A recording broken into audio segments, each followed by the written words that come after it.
daw eh. Linggo pala, no? Sabi ni Tata Judy. Linggo.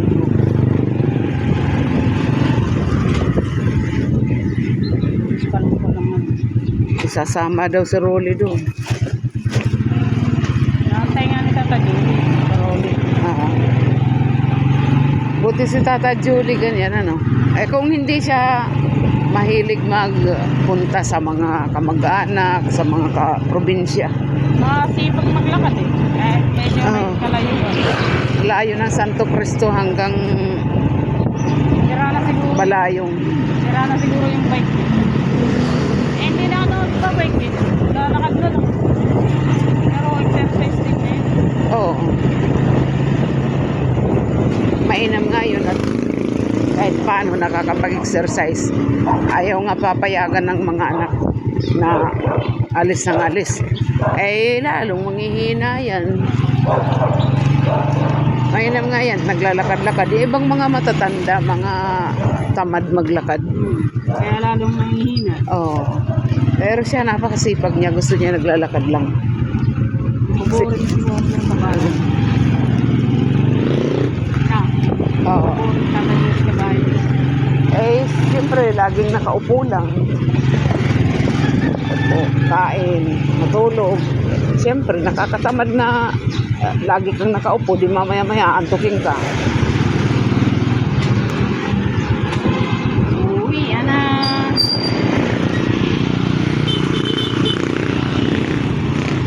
Maganda.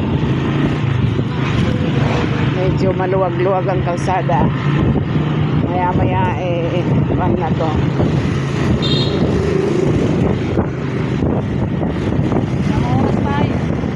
Kung tayo malis eh, guys na. Ah. Pero dati ang alas 6, madilim pa, no?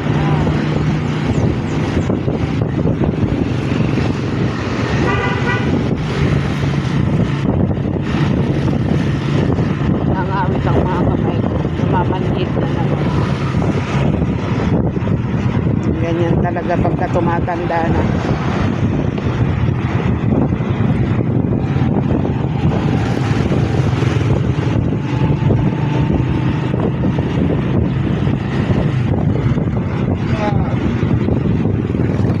Punta pa nga ako ron eh. Kaya Berwin, Bakit? kala ko lulusot ka ron. Ay, doon ka dadaan sa ano. Niisip ko kasi, konti lang naman ang pinamili ko. Umikot na ako. Punta ko kanina sa harap ng Berwin. Nakalimutan ko pa, luya. Punta tayong kuya ron. Alo, no? Pagka mamaya pag umanas luya. Tumpok-tumpok, medyo nakakamura ako doon. Kasi pag ang kilo, 170 isang kilo, 85 ang 1/4. Ay, ang kalahati.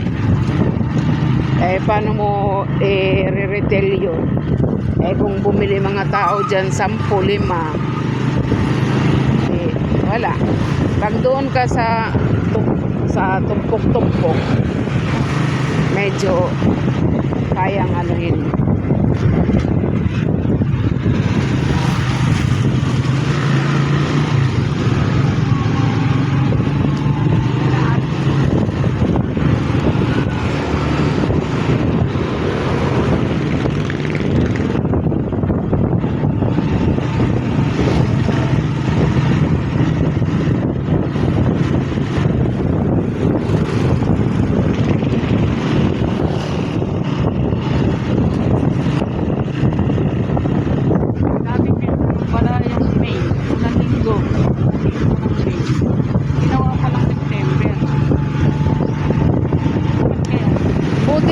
wala lang nangyayari. Pag doon sa Samar, minsan nagkakaroon ng problema. Oo, pag nililipat ang piyesta, katulad ng piyesta ng Sawa noon. Yung ano kasi, yung hermano, abroad ata yun. Eh, kailangan niyang makauwi ng maaga. Ang ginawa, inagahan ng piyesta. nilipat ang date. Aba, nung kasi pagka ikaw ang hermano ng fiesta, ikaw din ang hermano ng Santo Niño. Di dalawang yung Santo Niño, pwede siyang nag-iiba-iba naman talaga ang pero pangalawang linggo yun. Nag-iiba-iba ang date. Nung nung Santo Niño, doon nagkaroon ng problema. Nawala yung bola ng Santo Niño. Doon nung sila ng bangka. Prosesyon sila. Nawala yung bola ng Santo Niño, hindi malaman paano nawala.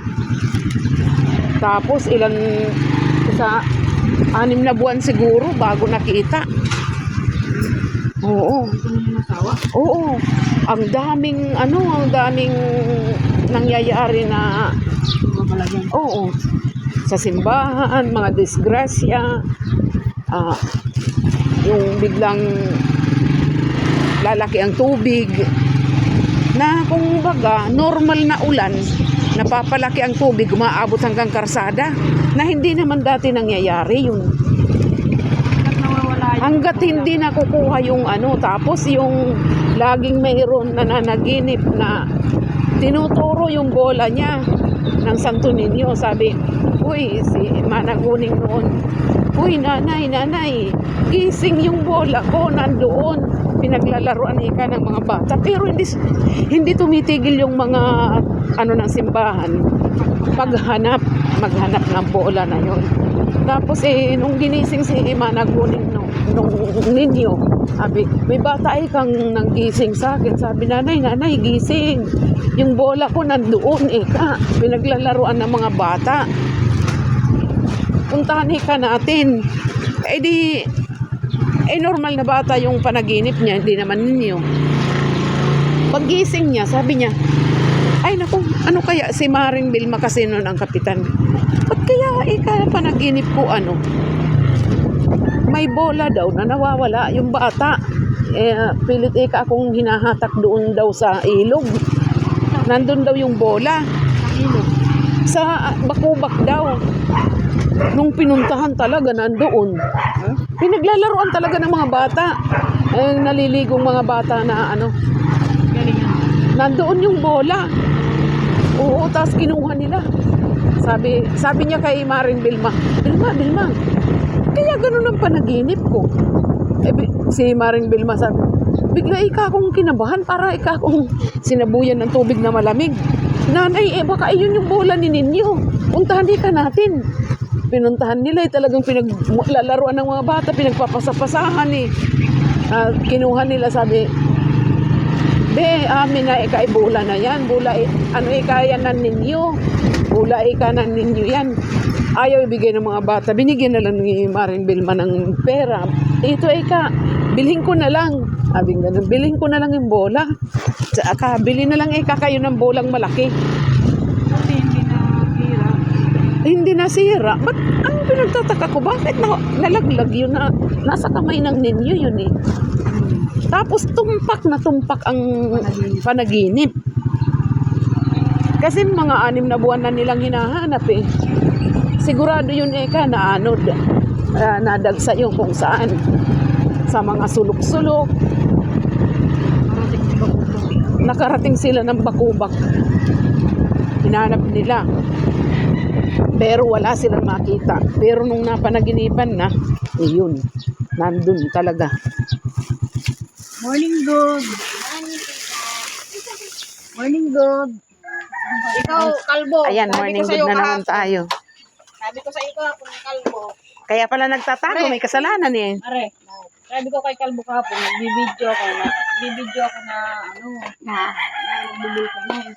Ayan, yung kalbo. Sabi ko, magbibidyo ako. Huwag kang harang-harang dyan, huwag kang malikot Ang ginawa? Umarang sa camera, sabi nga. Ice cream yummy. Ice cream good. Kasasabi ko lang huwag harang-harang, nagsayaw-sayaw pa dito. Nalalaglag naman ang brief. Ano ba yan? Ice cream yummy. good. Gaganong-ganon pa eh. Lawlaw pa breakfast. Ayaw mo, sinayawang ka pa. Kaya pala nagtatago, may kasalanan eh. Magaling pala kausap eh. Sabi ko doon, huwag kang haharang ha kasi bibidyo ka.